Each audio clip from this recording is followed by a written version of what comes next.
Captain Maria glanced at the digital clock, blinking 12:13 on the control panel of the Galactic Voyager. With a swift, almost reflexive motion, she tapped the panel twice with her knuckles, muttering, "Skip the unlucky numbers, and straight to 12:14, please."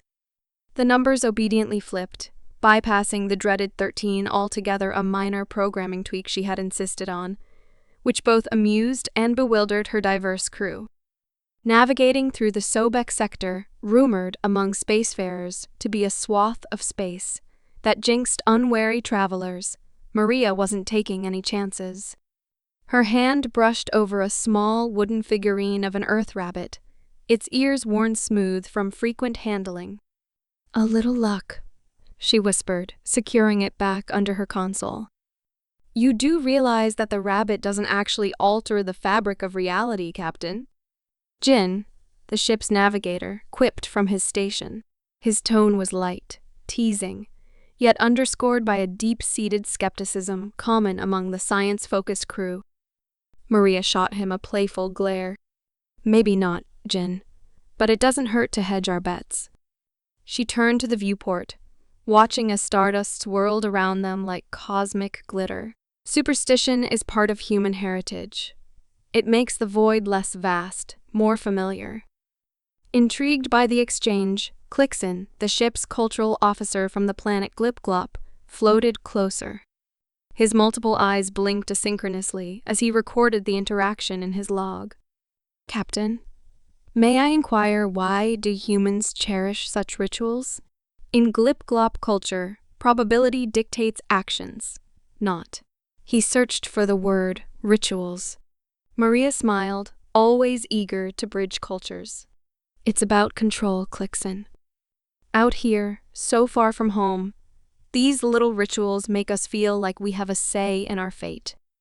Clixon's tentacles twitched thoughtfully. "Fascinating.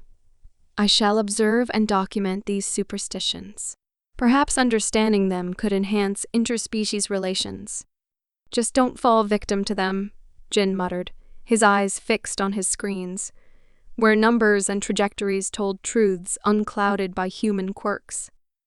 As Maria prepared for their next hyperjump, she knocked on the wooden panel again, a gesture unnoticed by Klixon, who was already deeply engrossed in his new project. Unbeknownst to the crew, his curiosity about these harmless human habits was about to set the Galactic Voyager on a collision course with chaos, testing not only their superstitions, but their very understanding of luck and coincidence in the universe. The hum of the Galactic Voyager melded with the soft beeps and clicks emanating from the myriad devices dotting the command center. Captain Maria's recent successful navigation through the Sobek sector had buoyed the crew's spirits, further solidifying her faith in her quaint earthly superstitions. Klixon, ever the scholar, floated through the lower decks to the common area, his tentacles wrapped around a digital notepad. He was determined to compile a detailed log on human superstitions, hypothesizing that these practices might offer unique insights into managing cross-species interactions. Perhaps, he mused, these rituals could be a form of emotional algorithm, a code I could decipher.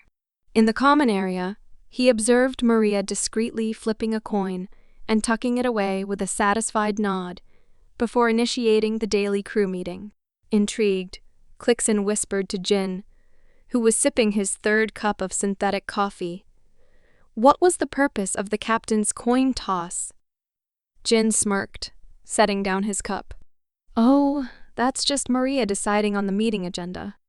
Heads, she goes through safety protocols. Tails, she starts with duty rosters.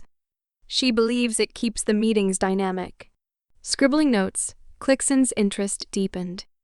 And these actions, they truly influence decisions? "Only in that they influence Maria," Jin chuckled. "Most of us just go along with it. It makes her happy." Deciding to test these superstitions, Klixon announced, "I propose an experiment.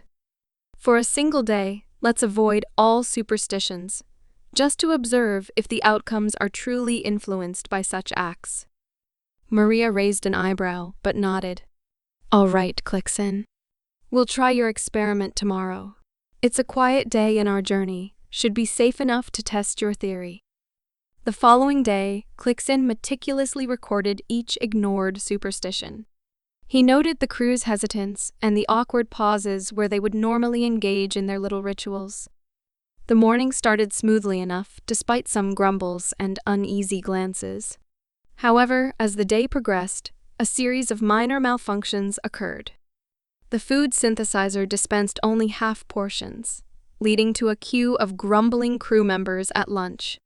The gravity stabilizers flickered, causing brief moments of weightlessness that, while amusing at first, resulted in spilled drinks and disordered paperwork. Klixon observed and noted each incident with growing concern. Is it possible, he pondered aloud to Jin, that these superstitions serve as a form of preventive maintenance, a way to continually check systems under the guise of ritual? Jin, ever the skeptic, shrugged. Or maybe the ship senses our collective anxiety. These systems are pretty advanced. As the day neared its end, the Galactic Voyager encountered a sudden, unexpected meteor shower. The ship's automated deflection field, usually activated by Maria with a tap to her lucky rabbit figurine before any potential hazard, was delayed as she hesitated. Caught up in the spirit of the experiment, reacting swiftly, Jin manually activated the deflection field, narrowly avoiding significant damage. The crew breathed a collective sigh of relief, the tension palpable. In the aftermath, as they gathered in the common area, Maria approached Clixon. Well, your experiment certainly made for an interesting day, but let's just say I'll be sticking to my superstitions from now on. Clixon nodded, his notes richer in data, but his mind swirling with more questions than answers. It seems, he conceded, that whether or not they truly influence luck, your superstitions are a vital part of this crew's routine. Perhaps some codes, emotional or otherwise, are better left uncracked. The day following Clixon's experiment began with an unspoken collective sigh of relief, as Captain Maria, with a half-serious, half-jesting demeanor, dramatically knocked on her wooden panel before the morning briefing. The crew, witnessing the return of their captain's ritual, exchanged knowing looks, some amused, others comforted. The Galactic Voyager felt right again, aligned with the universe, or at least with human sensibilities. Let's not make a habit of tempting fate, shall we? Maria quipped as she launched the day's agenda, her voice echoing slightly in the command center. The crew chuckled, but the laughter didn't quite mask an undercurrent of unease that lingered like a faint electrical charge in the air. As the ship resumed its journey through the star-studded void, the effects of the previous day's deviations from routine seemed to stubbornly persist. The first sign was subtle. The navigation system displayed coordinates in an ancient Earth script. No one had programmed it to use Sanskrit, identified only by the linguistic database. Jin, brow furrowed, reset the system, muttering about ghosts in the machine. Maybe it's picking up on our collective superstitions now, he joked nervously to Maria, who found little humor in the situation this time. Keep an eye on it, Jin. Superstitions or not, I want no surprises, Maria ordered, her tone firm yet tinged with the residual stress of the prior day's near miss with disaster. Meanwhile, Clixon observed and noted everything. He wondered if the crew's reliance on these superstitions, these human oddities, had somehow woven itself into the fabric of the ship itself. A psychological imprint, perhaps? The theory seemed far-fetched even to him, but the data was compelling. The next anomaly was less subtle. During a routine systems check, the life support briefly flickered offline, plunging the ship into a momentary, unnatural silence that contrasted sharply with the constant hum of the spaceship's life cycle. The backup systems kicked in without fail, but the incident left the crew shaken. Systems don't just falter without reason, Greta, the chief engineer, declared as she and her team pored over the diagnostics. It's as if the ship's reminding us not to disregard our usual checks, superstition-induced or otherwise. In the mess hall, while sharing a meal, the crew engaged in spirited debate over the events. Some argued that the abnormalities were mere coincidences, amplified by their recent focus on superstitions. Others weren't so sure. Think about it. One of the alien crew members, Threx, who had begun to appreciate human customs, chimed in. Isn't it possible that these rituals, silly as they may seem, actually create a sort of routine check? A way to ensure everything is in its place? That's a stretch, Jin countered. We're talking about knocking on wood, not running diagnostics. But isn't that what superstitions are? Little checks and balances, a way to feel in control? Threx argued, his voice rising slightly with his enthusiasm for the topic. As the discussion grew more heated, Maria stepped in, her voice cutting through the chatter like a ship slicing through cosmic winds. Whether or not we believe that these superstitions have power, it's clear they have an effect. On us, on our morale, maybe even on the ship, in a way we don't fully understand. She paused, looking around at her diverse crew, humans and aliens alike.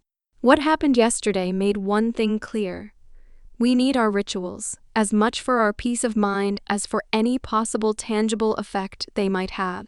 The rest of the day passed without incident, the ship's course steady, its crew contemplative. As Clixon compiled his observations, he couldn't help but wonder about the deep-rooted power of belief and ritual. Maybe, in the vast and often unpredictable expanse of space, these human superstitions served as a necessary anchor, a reminder of Earth, and a shield against the unknown. As the Galactic Voyager continued its journey through the stars, Captain Maria stood at the helm, a faint smile playing on her lips. Today, she declared, would be a day of embracing superstitions, not just hers, but any and all that the crew wished to share.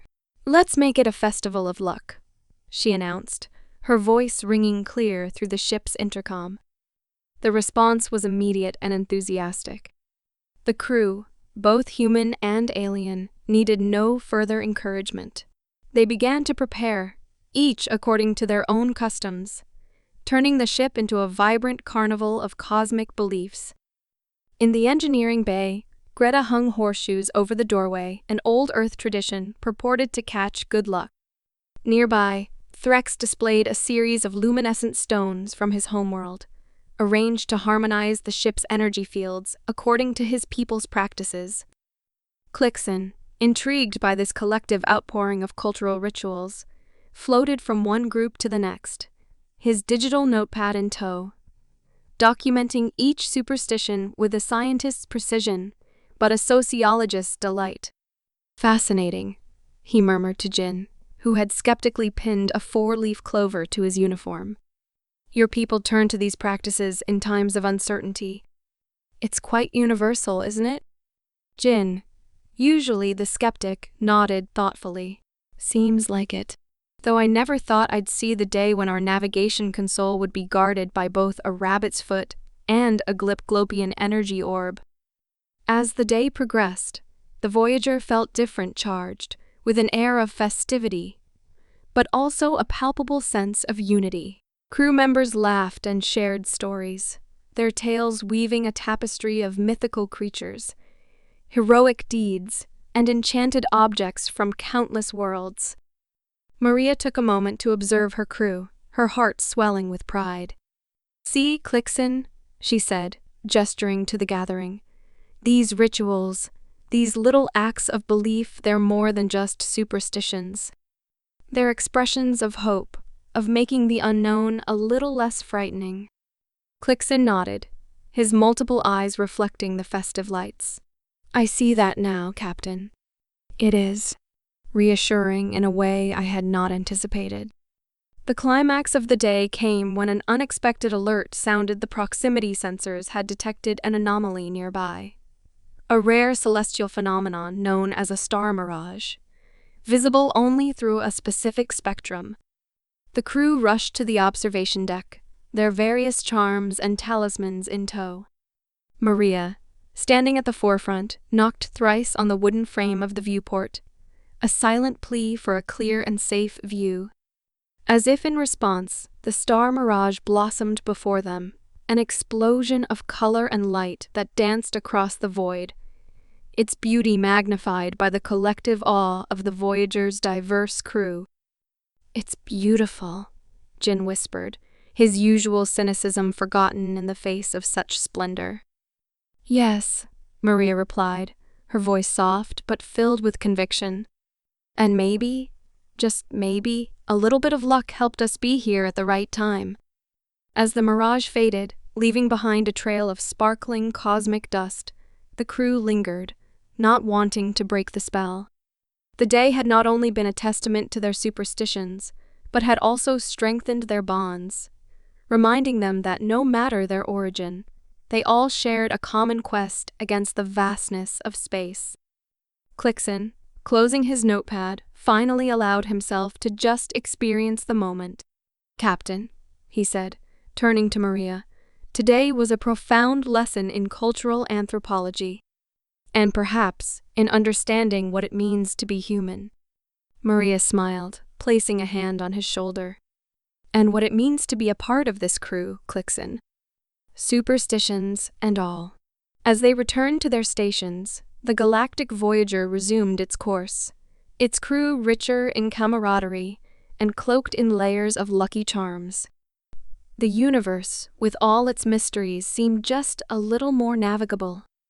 In the quiet aftermath of the star mirage spectacle, the crew of the Galactic Voyager convened in the main assembly hall, still adorned with the eclectic symbols of luck and protection from the day's festivities. Captain Maria stood at the front, radiating both pride and a touch of amusement. "As we wind down from our festival of luck," Maria began, her voice infused with warmth that permeated the room, "I think it's important we reflect on what we've learned not just about each other's cultures, but about the value these beliefs hold for us, especially out here in the unknown." Clixon, who had started the day as a mere observer but ended as one of the festival's most enthusiastic participants, floated forward. His tentacles were gently wrapped around a small earthly charm, a gift from Maria. "I must confess," he said, addressing the crew, initially, "I saw your superstitions as just an amusing part of human culture. But today, I felt something deeper, a sense of community and shared hope." The room nodded in agreement, the barriers of skepticism seemingly dissolved by the day's events. Jin, ever the voice of reason, added, "It's fascinating, isn't it? How these little rituals, whether they actually bring us luck or not, seem to unify us. They provide common ground, a way to face the vastness of space as one crew, not just as individuals from different planets." Maria smiled at him, appreciating his gradual embrace of the crew's diverse practices. "Exactly, Jin. It's about more than just luck. It's about morale, about finding common ground, as you said. It's about making the ship feel like home for everyone." A young engineer from the back raised her hand, her voice tentative but curious. "Captain, do you think these superstitions might actually affect the ship? I mean, could our beliefs influence the Voyager on some level we don't fully understand?" The question hung in the air, eliciting thoughtful expressions from the crew. Maria pondered for a moment before responding. "Well, I'm no scientist, but I do believe that what affects us can indeed impact our environment. Our beliefs, our emotions, they charge the air around us, possibly even the systems we operate." Greta, the chief engineer, chimed in with a grin, "And as long as believing in a rabbit's foot or a glowing stone encourages us to keep checking our systems and maintaining the ship with care, I say, let's keep them around. Practical or not, they're doing some good." Laughter filled the room, easing any residual tension. The assembly didn't end with a formal dismissal, but with crew members lingering to exchange stories and showcase their talismans, transforming the hall into a vibrant exchange of interstellar folklore and laughter. As the crew dispersed, Clixon lingered, his notes richer, and his understanding of his human comrades deeper. Maria approached him, placing a hand on his smooth, cool surface. "Thank you, Clixon, for inspiring today. It's been an enlightening experience for all of us." Clixon's colors shifted gently, reflecting his pleasure. "Thank you, Captain, for embracing my curiosity and turning it into a celebration of our collective spirits." As they exited the hall together, the Galactic Voyager continued its journey through the cosmos, its path illuminated not just by the stars, but by the shared glow of its crew's newly woven tapestry of beliefs. The universe was vast, but aboard the Voyager, space felt a little less daunting and a lot more like home. Subscribe for more stories.